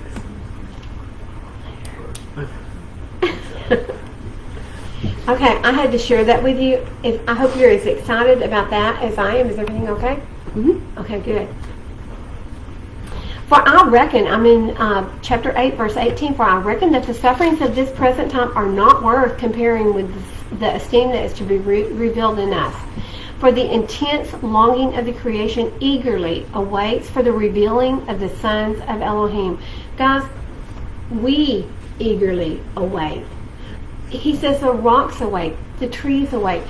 Can you imagine the animals? Can you imagine everything going back the way it was in the Garden of Eden? Oh, yeah. Everything going back, the beauty, the lushness, the food everywhere. I was watching that Noah's deal last night, and it just looked like greenery everywhere. Can you It was imagine? like beautiful. We were watching it, like, wow, that's amazing. You know that Ball, I can't remember what his first name is, but Dr. Ball from up around Grand View, I think is where it is. He is an archaeologist, and he actually found evidence where there was moss that was like 30 feet tall. And during the flood, it was covered, but in different layers, and it was alive during all those layers, which means that it was a flood that covered it. But it was 30 feet tall. Can you imagine moss 30 feet tall? I mean, we find moss now, and it might be this tall, or you might find moss in a pond, but yeah, it's just beautiful. Second Esdras. Uh-oh, I don't know where my Esdras book is. Can you, let me see.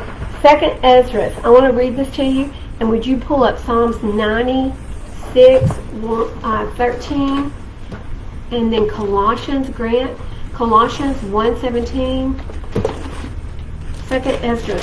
So guys, this book, Second Esdras, it was removed from the canonized scriptures in the 1700s and the 1600s, but it used to be in the King James. So, do you want to go ahead and read yours while I'm looking at mine? 96:13. Yes, 96:13. At the presence of Yahuwah, for he shall come to judge the earth.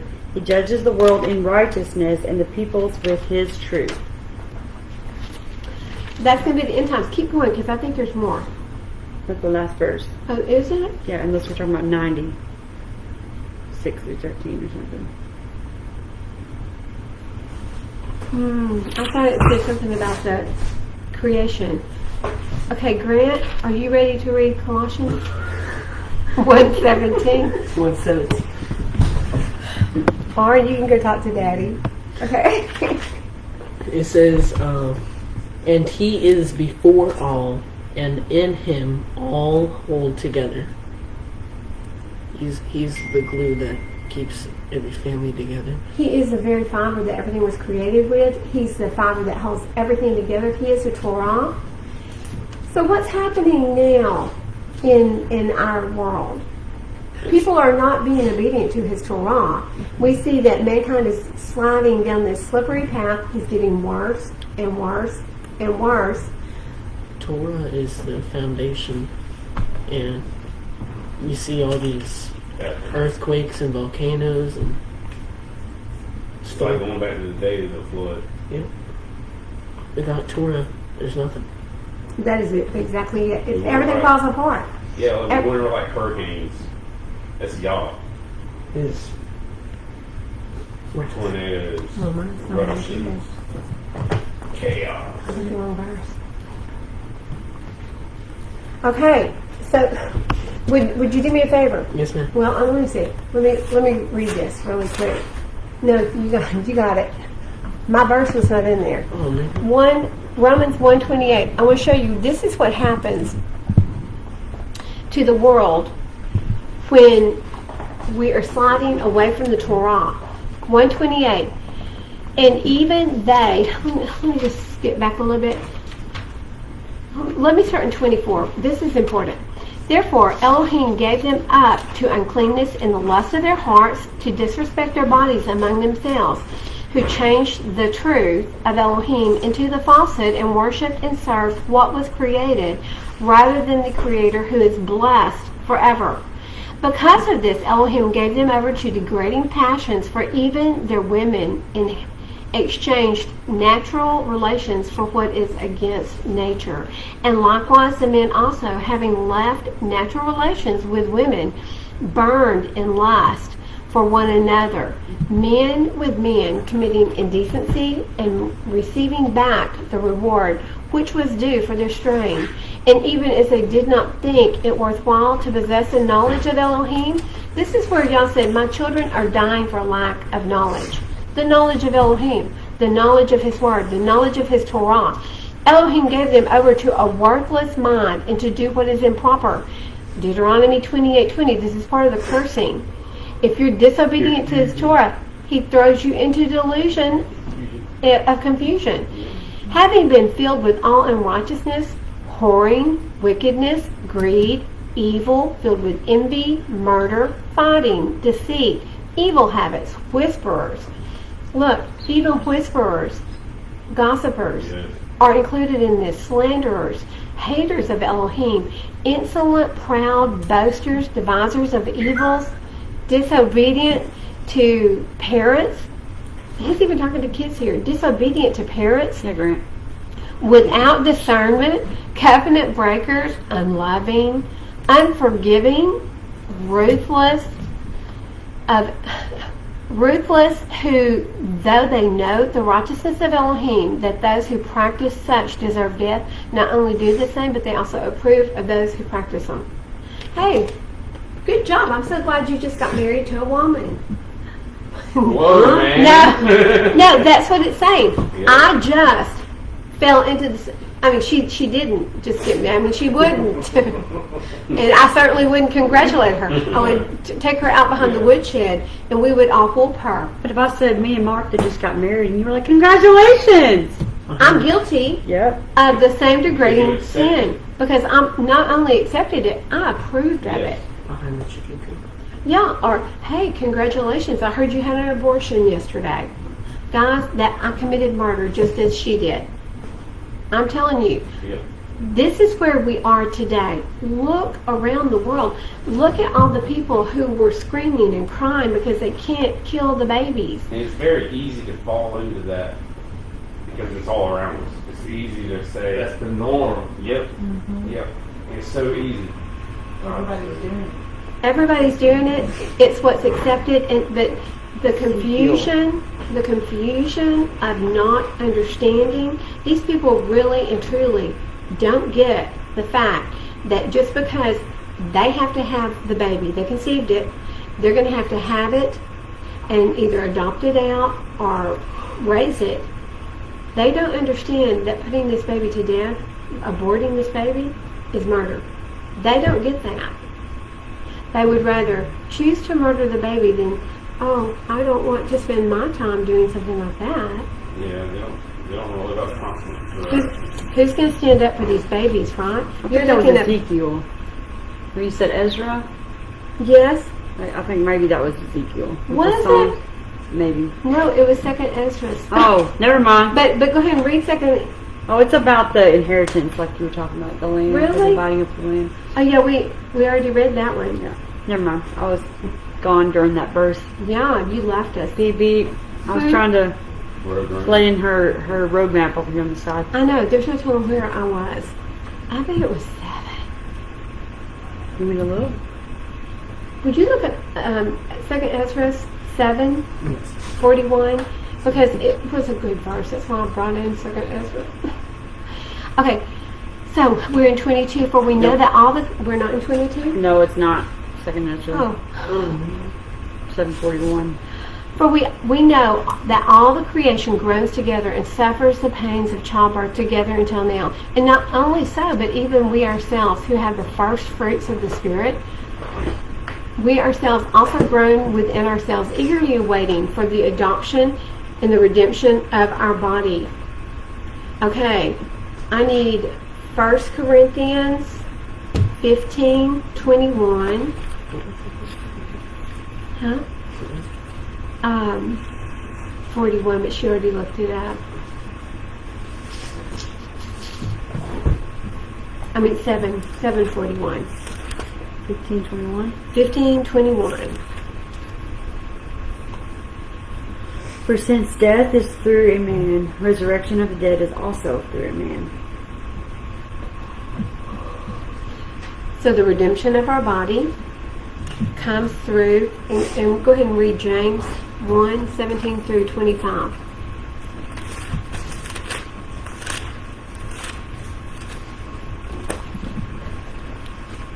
Every good gift, every perfect gift is from above, coming down from the Father of lights, with whom there is no change nor shadow of turning. Having purposed it, he brought us forth by the word of truth, for us to be a kind of first fruits of his creation. So then Through 25. So then, my beloved brothers, let every man be swift to hear, slow to speak, and slow to wrath. For the wrath of man does not work the righteousness of Elohim. Therefore put away all filthiness and overflow of evil, and receive with meekness the implanted word which is able to save your lives. and become doers of the word and not hearers only, deceiving yourselves. Because if anyone is a hearer of the word and not a doer, he is like a man who looks at his natural face in a mirror. For he looks at himself and goes away, and immediately forgets what he was like. But he that looked into the perfect Torah, that of freedom, and continues in it, not becoming a hearer that forgets, but a doer of the work, this one shall be blessed in his doing of the Torah.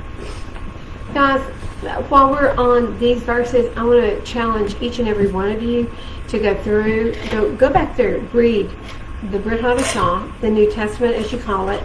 Read the whole thing. Study it. Don't just read it. Study it. Omit Paul's letters. And when you go through it, I want you to see if you can find any place where it says that the Torah has been done away with. You're not going to find it. You're not going to find it. We've distorted Paul's writings. We've twisted it into what we want, because we want, our tickling ears want us to be able to do whatever we want. We can kill our babies. These words are coming from church members. My body, my choice. It's distorting the gospel and Messiah by saying that. Absolutely. You were saying that he is contradicting himself. That he came and gave this law for us to follow, but then he came and didn't mention that he was going to do away with it, and he died on the cross. Like, that doesn't make any sense. None of it does it? No. So that's why I'm challenging our live streamers to go through the Brit Hadashah. And then once you've done that, start at the beginning in Genesis 1 and read and study the Word. Because you don't want to be labeled as one of his stupid children. And he does call his children stupid. Which verse is that? Does anybody remember? Mine? That was Jeremiah. Is it Jeremiah? Would you look it up for us, Bethany? I'm going to keep reading so that we can get finished before, I was going to say before an hour and a half, and I've already passed it. For in this exception we were saved. That expectation is seen. Expectation that is seen is not expectation. For when anyone sees, does he expect it? For if we expect what we do not see, we eagerly wait for it with endurance. Endure to the end. And in the same way, the Spirit does help in our weaknesses, for we do not know what we should pray, but the Spirit Himself pleads our case for us with groanings unutterable. Guys, it's not saying that it's speaking out loud in tongues. If you are hurt so bad that you're praying and you can't even come up with words to pray, the Spirit will pray for you. Yeah. Through groanings and utterings. Not speaking in tongues. That's a foreign language. Mm-hmm. It's Jeremiah 4:22. It says, "For my people are foolish, they have not known me. They are stupid children, and they have no understanding. They are wise to do evil, but to do good they have no knowledge." And guys, when Jeremiah is speaking of this, he's not talking about you're ignorant to the world and the ways of the world. He's saying you're ignorant when it comes to the word of Yahweh. If you don't know what the word of Yahweh is, don't argue. Don't post something saying, "Oh, that law's been done away with." If you haven't read it, don't post it. Don't post in ignorance. Please, don't be a stupid child. Read the word. I get really irritated and agitated when I see so many postings on the internet about the Torah has been done away with. You can't find it. Study. Show yourself approved. And then you can come on and you can argue with a Torah observant follower. Okay? This is the way I look at it, and I try to put it to people like this. We all either have a significant other or want one or whatever, but what if you had a instruction guide on how to love the lover of your soul? Oh, wow. How to completely love the one you love on this earth, or to put it in perspective, the one who created you. It's literally a step-by-step guide. If you had it on how to love Bob, you would be like, "Oh my gosh, Bob likes me for me to do this. He likes this kind of food. He's chicken cooked this way." You would be soaking it up. It's the same thing, beginning to end, on how to love the lover of our soul. Bob? Well, you know, I was just picking on somebody, you know. But if we had one, if we knew that we were going to be married to somebody, and we had a book on how to love them, You would go. we would be searching it out with a fine-tooth comb. You'd have it memorized. Yes, you would have it memorized. Yeah. You'd be like, "Oh, today's Thursday. He likes to go golfing. He'll be there." You I'm know, going to drive his car. yeah. I'm gonna have him a nice little picnic pack, because that's the way I'm thinking as a woman. Like, that's how I am when I love somebody on this earth. Yeah. It's that way for a man, you know, like, if you really want to have an intimate relationship with anybody, You gotta understand what their likes and dislikes. That's it. And What then makes you want to them do happy? and what do you want to do? When you find out what their likes and their dislikes are, What do you do then? and you don't want to do what they don't like, Right. but you want to do the things that make them happy Some of them and are hard to smile. hear. You know, there might be something you really like, and then that, you know, your significant other Exactly. don't like it. So That's once you right. hear it, you go, oh man, you know, like, how can you ask me to do this when I really like to do this, you know? Yes. It's like I was talking to my sister on the phone earlier today, and she was talking about how her and her husband be talking and about how those are grounds for divorce when it's certain things, you know, go, dang, but she gets a little heartbroken when he says it, you know? Yeah. When he says it, because it sounds like he's saying it more than her. But, you know, it just tells you right there that there is some love. There is some ways to kind of make things work. And love is a sacrifice. Yes. I mean, we sacrifice for the one we love. And what's really cool is sometimes the one we love will give it back to you. Mm-hmm. He'll let you have it back, or she will let you have it back. But are you willing to study this word to know how to love him? I want to touch up what you said right now about, you know, when people are debating you and arguing with you, maybe even getting disrespectful. You know, dealing with us, you know, all of us, we're like, we got to be unoffendable. And yes, So we have to be absolutely. very patient. And there's a lot of people who, like, to me, this is one of my favorite topics and subjects in the world. You know, those are the most important. Yes. So when somebody comes to me, you know, telling me, okay, well, even in an offensive way, telling me why the way I believe it's wrong or I've been misguided or whatnot, we got to just debrief and, you know, have the patience to talk to them with a calm and soothing voice and show them truth from Scripture. Because otherwise, if we tell them, you know, stay away from me if you're not going to act like that, you just brush them away and you're not doing it out of love, you know. So we definitely got to be able to break that wall down. Yes. Learn how to communicate. And that is a good word to me. My point right now is that I'm asking everyone before they take out the hatchet and start Sometimes cleaning it. people don't know where to Study. look. Some people don't know how to look, and we have to guide them. You know, okay, if you don't, you know, ask them hard questions. Okay, if you believe this way, because I used to be right there where you're walking at right now. That's right. So if you believe this way, answer me these questions. Yes. And they'll go and research and find out.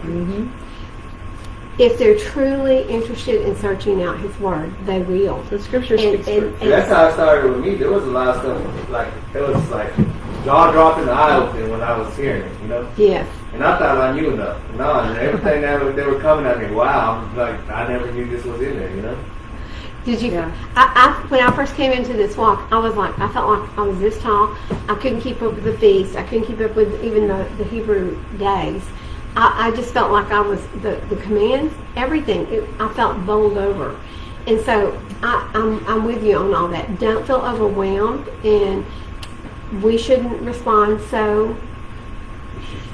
What we should do is respond in love. We should love. The whole bad thing with the society today is we don't know how to communicate. No, we don't. Everybody, and I'm What? guilty. We don't know how to love. And That it's too. bad because Real we love. all, if we're so passionate about something, we want to fight for it. We want to, you know, even We're hurt so somebody's vengeful. feelings for it. Exactly. And we don't. We come off. Well, you're wrong, or you know what I mean. And we should all just like learn how to communicate. That's the biggest problem. Keep it civil, educated. Keep it Class. civil. Keep it educated. Educate Be yourself be before humble. you start posting. Yeah, have the fruits of the spirit when we're talking to other people about this thing. Yes. Because if we come off like, you're an idiot.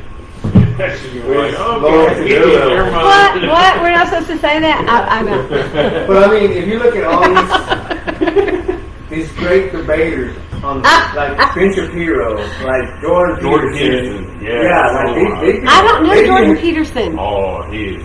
Oh, Yeah, I've they got be, what's it called when people are like just insulting them, and they're in front of public, you know, in the public eye, in front of me, thousands of people, even hundreds. I don't know how many people go to the elections, but there's a lot, you know, and they're getting insulted.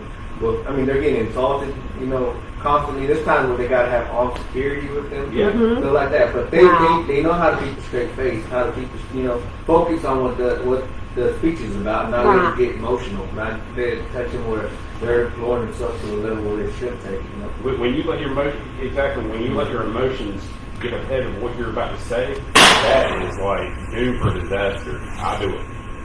Right. And it's bad. It's bad doing.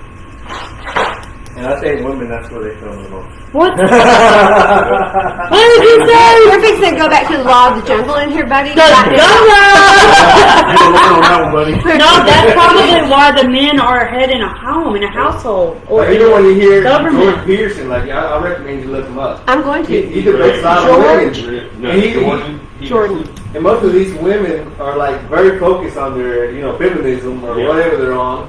And he pretty much shuts them up. Yeah. Because like a lot of They people, should be shut up. I agree with He that. doesn't do it out of anger. He just does it out of straight and facts. sometimes it kind of sounds rude at times too, because it's very direct. But he does it in a way where he tries to make it where it clicks in your head. Yeah.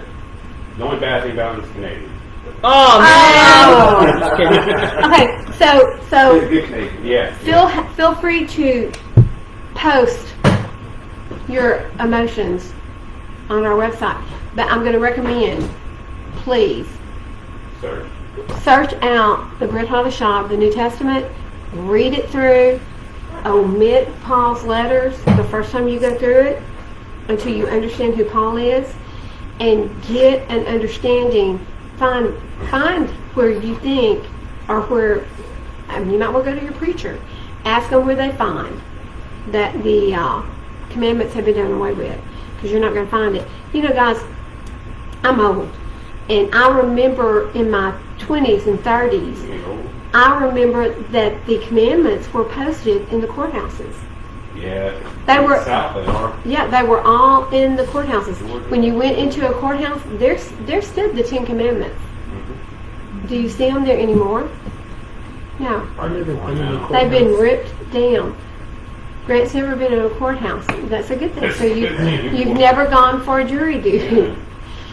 But the thing is that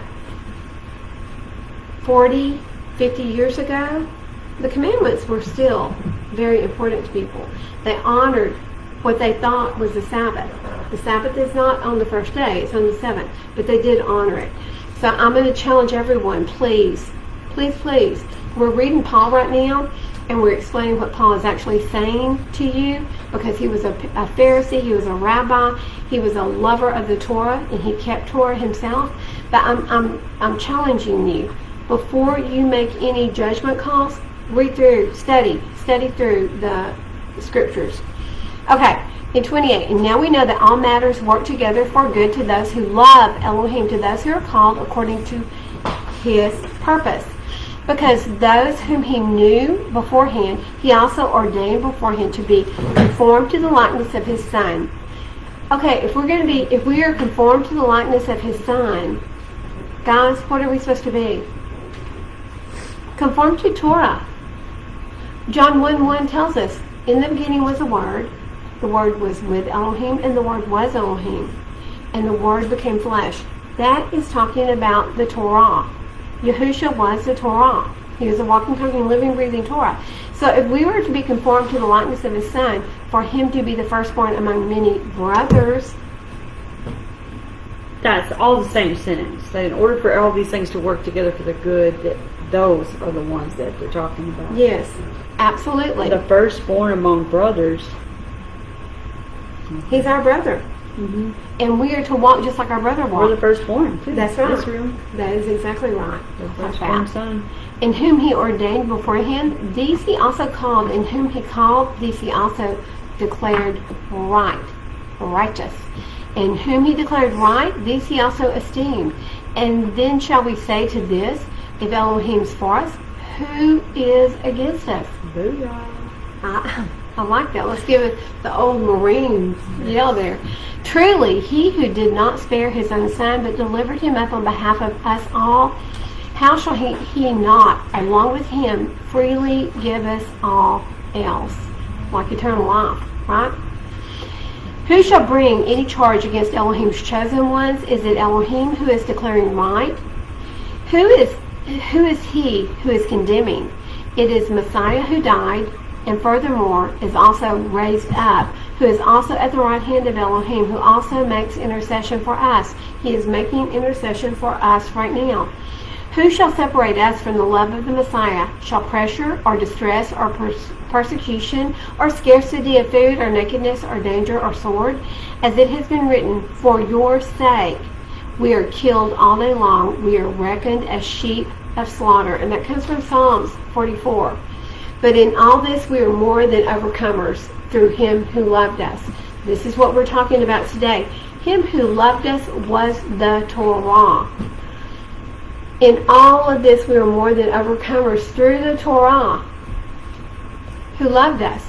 He loved us. Yahushua loved us. For I'm persuaded that neither death, nor life, nor messengers, nor principalities, nor powers, neither the present nor the future, nor height, nor depth, nor any other creature shall be able to separate us from the love of Elohim, which is in Messiah Yahushua, our Master. Guys, through him we can accomplish everything. Everything that he has for us to accomplish through the power and the authority of Yahushua and that he has given us from our obedience. We can accomplish this. Do we have any questions? Anybody want to add some scripture to this? And no, please, when you're reading along with us, note all the verses that came from the Old Testament. Mm-hmm. Shaul knew the Old Testament. He lived by the Old Testament. He actually was part of the dispersion, being born in Tarsus. Evidently his parents had left Jerusalem because he was from the tribe of Benjamin. They had left Jerusalem, but there was a lot of persecution going on in Jerusalem.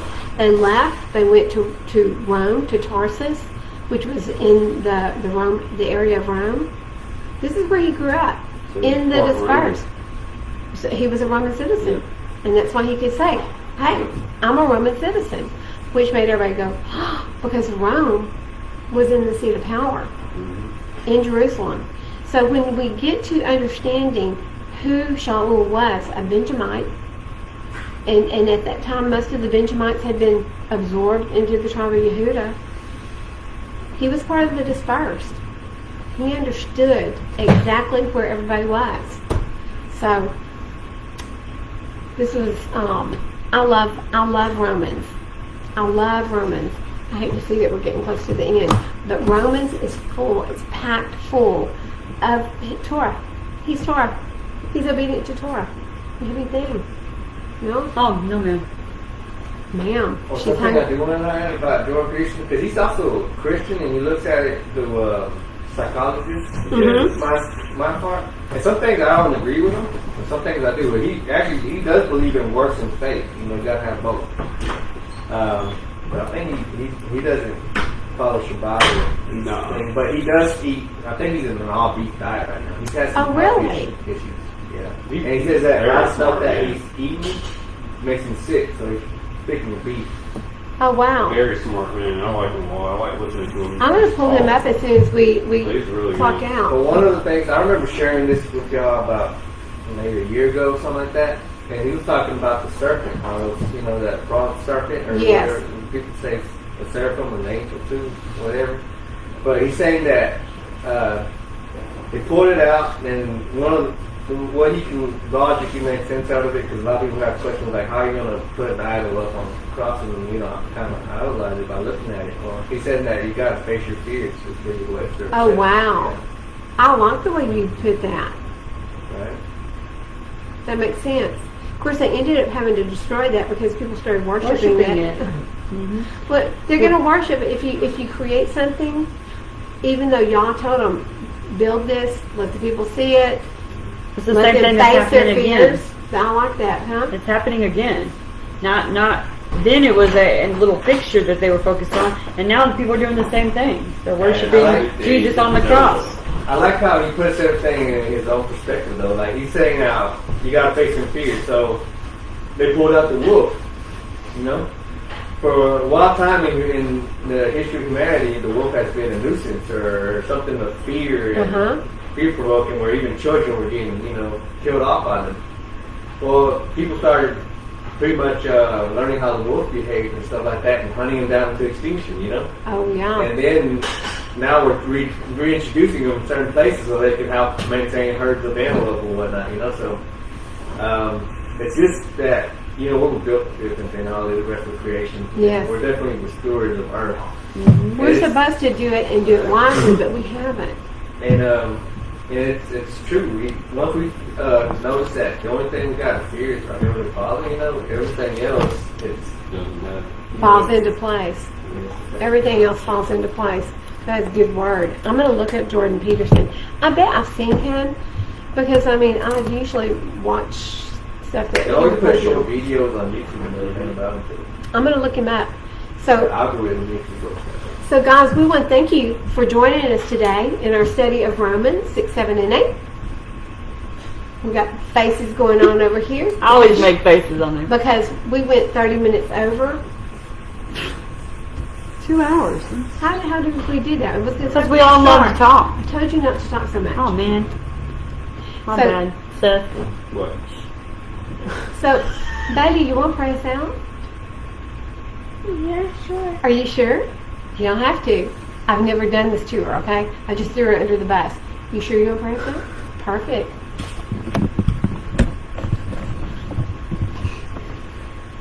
Our Father, thank you for this day and thank you for everything you've done, Father. I thank you for this amazing study that Vicky has taught us, Father, and I thank you for all our inputs, Father. And I ask that you enlighten all the people who are watching this, Father.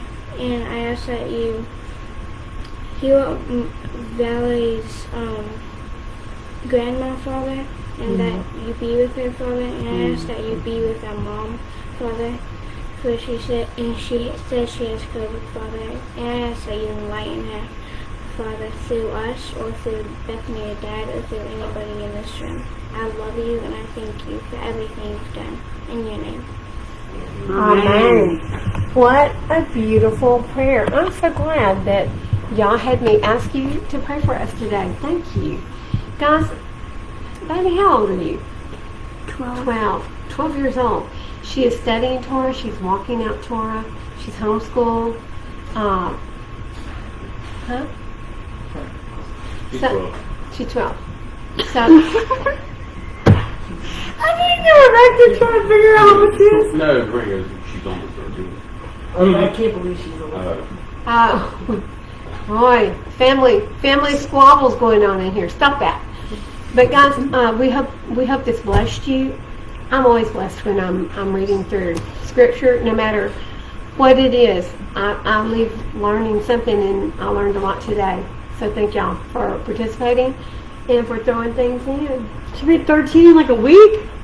We're going to have to beat you. We're going to have to give you 13 beatings Behind the chicken coop. behind the chicken. Hey, what's up with Everybody will see behind y'all's chicken coop. Yeah, she'll be No, inside. I was going to take you behind the woodshed. Now, you can see through the chicken coop. What are you talking about going behind it for? Yeah, Oh, yours. Oh, never behind mind. my chicken coop. Never mind. I ain't going over there. Yes, next. So guys, be blessed. Shabbat. Shalom. And we will be back after lunch. We're going to have 2 more classes this afternoon. One's going to be short. I'm not going to let anybody, well, everybody has to talk. Yeah. It's going to be short. I can tell you, it's going to be we're going to try to make it really short. Not on that topic. Hey, it is what it is. It's okay. Oh, Oh. Shabbat. Bye. I did something.